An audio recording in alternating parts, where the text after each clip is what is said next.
The Tale of Peter Rabbit, written by Beatrix Potter. Once upon a time, there were 4 little rabbits, and their names were Flopsy, Mopsy, Cottontail, and Peter. They lived with their mother in a sandbank underneath the root of a very big fir tree. "Now, my dears," said old Mrs. Rabbit one morning, "you may go into the fields or down the lane, but don't go into Mr. McGregor's garden. Your father had an accident there. He was put in a pie by Mrs. McGregor. Now run along and don't get into mischief. I'm going out." Then old Mrs. Rabbit took a basket and her umbrella and went through the wood to the baker's. She bought a loaf of brown bread and 5 currant buns.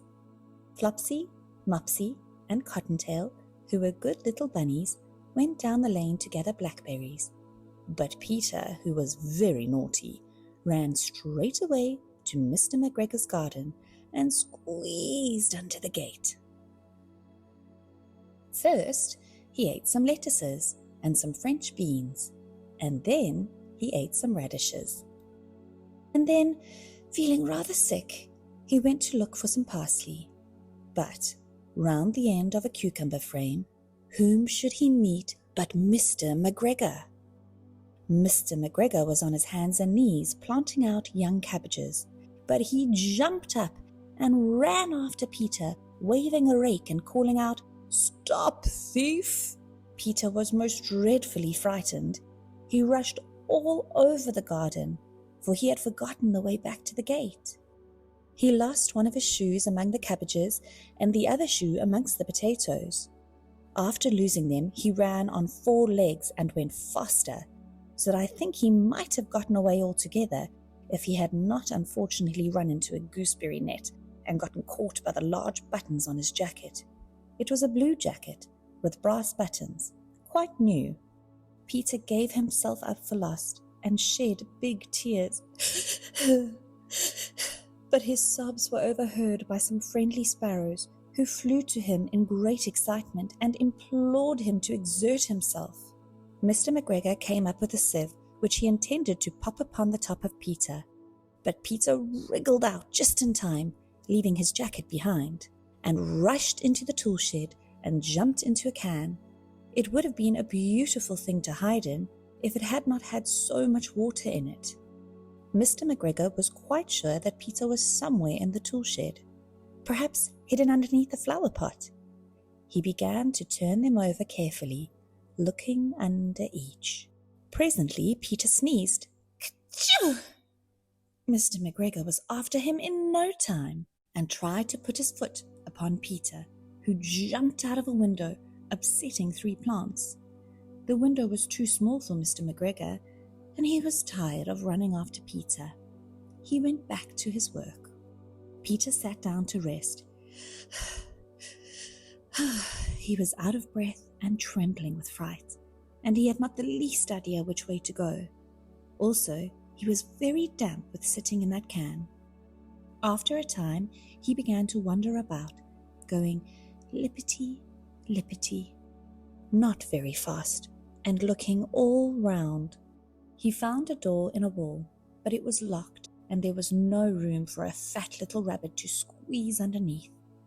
An old mouse was running in and out over the stone doorstep, carrying peas and beans to her family in the wood. Peter asked her the way to the gate, but she had such a large pea in her mouth that she could not answer. She only shook her head at him. Peter began to cry. Then he tried to find his way straight across the garden, but he became more and more puzzled. Presently, he came to a pond where Mr. McGregor filled his water cans. A white cat was staring at some goldfish. She sat very, very still, but now and then the tip of her tail twitched as if it were alive. Peter thought it best to go away without speaking to her. He had heard about cats from his cousin, little Benjamin Bunny. He went back towards the tool shed, but suddenly, quite close to him, he heard the noise of a hoe. Scritch, scratch, scratch, Shh! Peter scuttered underneath the bushes, but presently, as nothing happened, he came out and climbed upon a wheelbarrow and peeped over.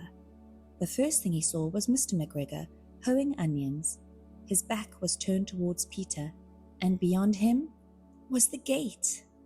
Peter got down very quietly off the wheelbarrow and started running as fast as he could go along a straight walk behind some blackcurrant bushes.